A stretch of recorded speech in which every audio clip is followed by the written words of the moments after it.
Stop wasting time building a personal brand on a foundation of sand. It's time to engineer a digital persona that converts views into actual equity. Today, we're joined by the personal branding ninja, Marian Esanu, to deconstruct how to treat your reputation as a sellable asset instead of just a content feed. Get ready to hack your growth and amplify your authority. Here on Right About Now with Ryan Alford. What people don't realize is there are pros and cons of building a personal brand if you're not doing it at the right time. A personal brand should be built second after you've built a business, because it's nothing wrong with being a content creator, but you should not necessarily be labeled as an expert if you've never built something worth talking about. This is Right About Now with Ryan Alford, a Radcast network production. We are the #1 business show on the planet with over 1 million downloads a month. Taking the BS out of business for over 6 years and over 400 episodes. You ready to start snapping necks and cashing checks? Well, it starts right about now. Hey guys, what's up? We're talking branding today, branding of a personal nature. We're talking to Marian Esanu. What's up, brother? What's going on, man? Thanks for having me. Hey, man. Good to have you. Personal branding ninja. You hit my feed. I got to talk to this ninja. I got to be honest. I've been doing personal branding for 5 years, marketing for 22. Anytime the ninja kind of goes, ninja anything comes across, let me see what we're dealing with here. Skeptical. Here's another guy. Another guy. And I watched your content, checked out your page. Okay. Marian knows what he's talking about. So I want to talk. Full of crap. He's not full of shit.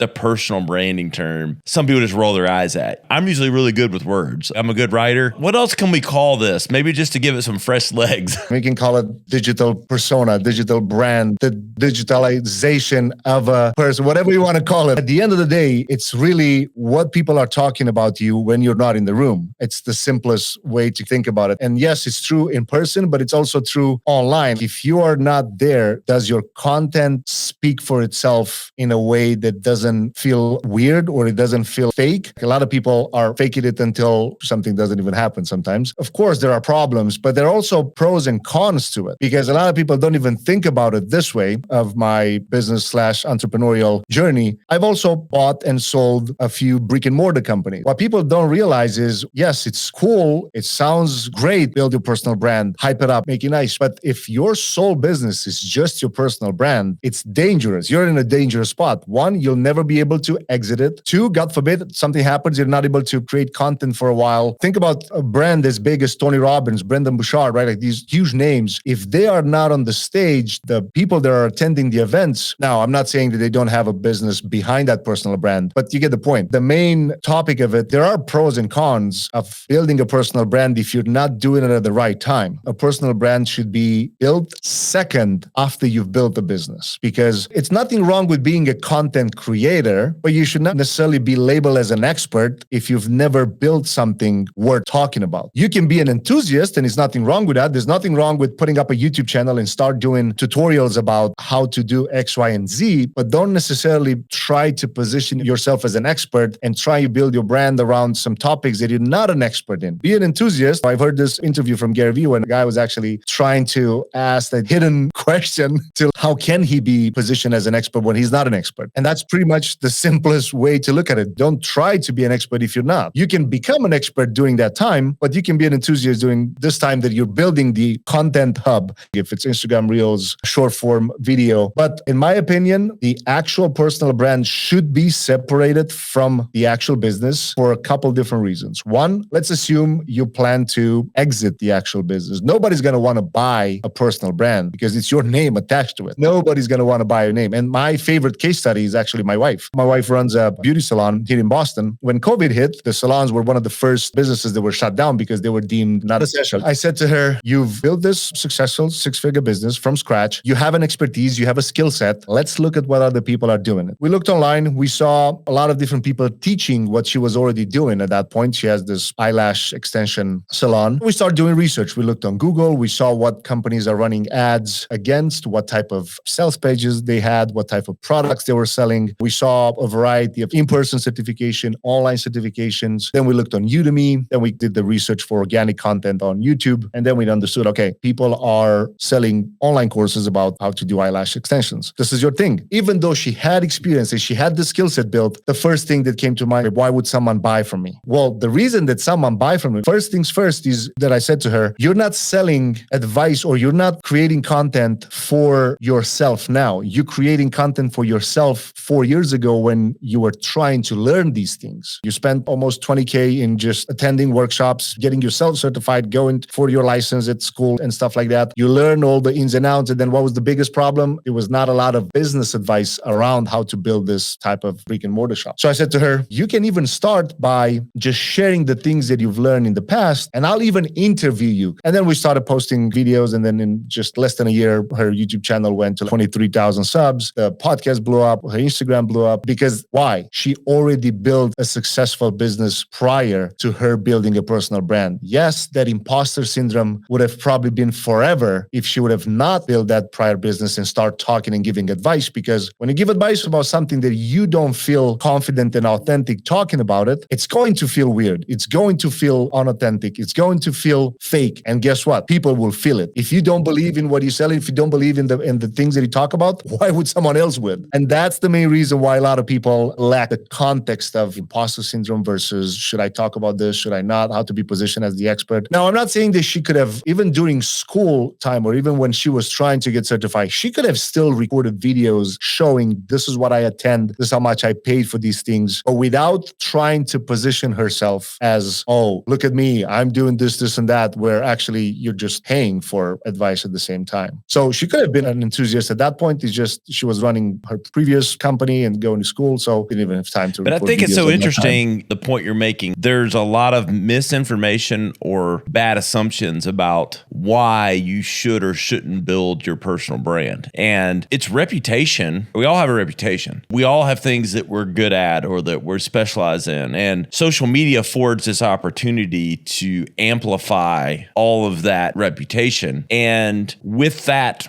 comes benefits. We all have cliques or things or people that are naturally drawn to us. In life, we move around. If you and I went to a party, we may be cut from the same cloth, who knows? We're going to attract a certain group of people. If you don't know anyone, you're going to talk to people because we all have auras and things that go on. What social media does is it just turns that amp up on your guitar that you're playing. It turns that noise up, that it just amplifies who you are to attract more of those people. And that brings the benefits of connection that you never know where it's going to lead. More business opportunities, more friends, more just things. I tell people I have a personal brand, but I don't want to be famous. I have no desire to be superstar famous, but the more known I am, the more freedom I have. I say that instead of money, but they all run together. For me, freedom's important, but I get freedom when I have more money. The more known I am, and the more business we do, the more money you make. I try to attribute it to the benefit, to not make it about Lambos and flaunting money. I don't give a shit about that. It's just about amplifying reputation to attract more opportunity. In your case, and in a lot of different cases as well, you also look at the time that you invest. Now you're investing time into sitting here and doing this podcast where you could have probably closed some deals or some other stuff. So you value time and understand the whole aspect of, all right, I'm going to put this time invested into this personal brand, even though I might not get a positive ROI immediately because it's long-term. And a lot of people don't even understand this. The amount of money that you get paid for consulting or coaching or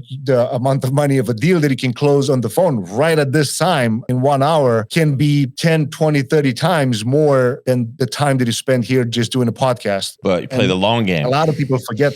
Yeah, but a lot of people forget that. The name change of personal branding. You can't get rid of the word brand because I tell people sales overnight, brand over time. And brand is built, it's just brand is reputation. Your reputation is built over time. No one judges you from 1 day or 1 week. And no one judges a brand for 1 day or 1 week unless it's a really bad week. But it's over time and it's built over time. And the dividends of our relationship here doing this podcast and the content we both can create from it, I know pay bigger dividends than one deal deal or one other conversation that I could have. And people have a hard time because we're so driven. The irony of today is that we have these greater opportunities than ever to build brand when you're not a superstar or you're not running TV ads, but then the mindset of, I got to have it now. I got to have it now. I got to have it now. There's a weird relationship with those things. We have more opportunity than ever to build long-term brand, but we all got to have it now. But you play the long game and you win. What's kind of like in your go-to playbook for building your personal brand? The most important thing that people do is they try to start a personal brand from scratch without researching. My thing is always, don't try to reinvent the wheel. I guarantee everything is online already. You'll find information about the topics that you want to talk about on every platform. So at first, the most important thing in my opinion should be, let's look at 5 direct competitors and 5 indirect competitors. 5 direct competitors could, like, I'll take myself as an example. When I started doing my research for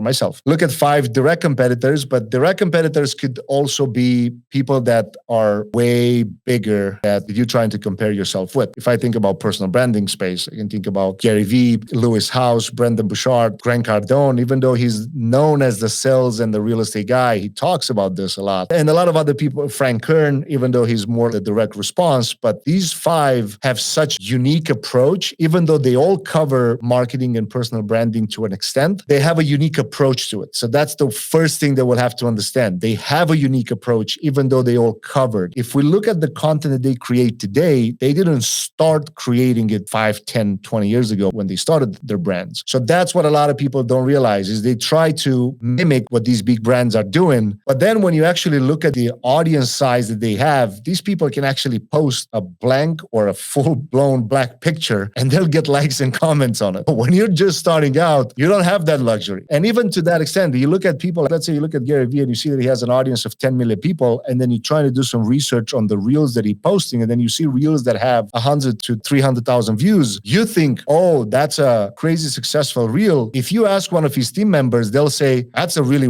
poor performing because the audience is 10 million and then the reels only have 100,000 views. In their scenario, that reel is a poor performing piece of content. That's number one. Number two is you have to also pick 5 indirect competitors and 5 competitors that are really closer in size of the audience that you have. If I'm just starting up now, I just started this personal branding ninja account, right? Like I have like 200 followers now. So I look at accounts that are 1,000, 5,000, 10,000, much closer in audience size and see what content it's actually performing for them. When I say performing is the amount of views have to have at least 2 to 3 times the size of the audience. So if the guy has 1,000 followers, I look at reels that are 3,000 plus views. And then you also look at the amount of comments, because we all know engagement, especially likes and views, can also be bought and things like that. So you have to be paying attention to those things as well. But content research is one of the most important things. The platform that I like to do the research is also TikTok. Even though we're talking about Instagram at first, the reason that I like TikTok is you can actually add the filter. So you type in, let's say, in my case, personal branding hashtag. So I look at the filter, personal branding hashtag, I type that hashtag, and then I select the filter. I want to see content using this hashtag that has been the most liked within the last 3 to 6 months. So what that's going to show me is the content that actually people like, not what the creator liked. And then I start to go in down that rabbit hole and understand what people actually liked and what they engage with and why. And then what's also important about TikTok, they added this SEO feature and you can see the exact key phrases that people search for using that hashtag. So now you're going to see other key phrases that people search for. Long tail tips. Yeah, exactly. The long, like you see the exact things that people search for, not just the hashtags. And then you take that hashtag and then now you go to Instagram and you search for the hashtag and then you look at the most recent and the most engaged on the homepage using that hashtag. And you can even follow hashtags on Instagram. And then you start going inside of these accounts and you see what kind of questions people ask in the comments. Yes, this is a tedious process because you have to understand what people are actually engaging with, not what the creator, because sometimes the content that I like to create is different than what my audience wants to see. But even to that extent, you should find the sweet spot in between, because if something doesn't feel authentic, you should not try to force it because people will realize that. So you'll see a lot of different trends in this process. You'll see what people pointing on the screen to adding a bunch of different text. Some of them are cool. Some of them are pretty good for the brand that you're trying to create. Let's tell everybody, Marian, where they can keep up with you. The easiest way is whatever the platform that people are consuming this episode, they can just type in Momentum podcast and my show will pop up, or they can just type in my name, Marian Esanu, Marian Esanu, and then also my show will pop up. Also, other topics, and there are things that I went in depth about what I just shared on this episode. That's great. The personal branding ninja.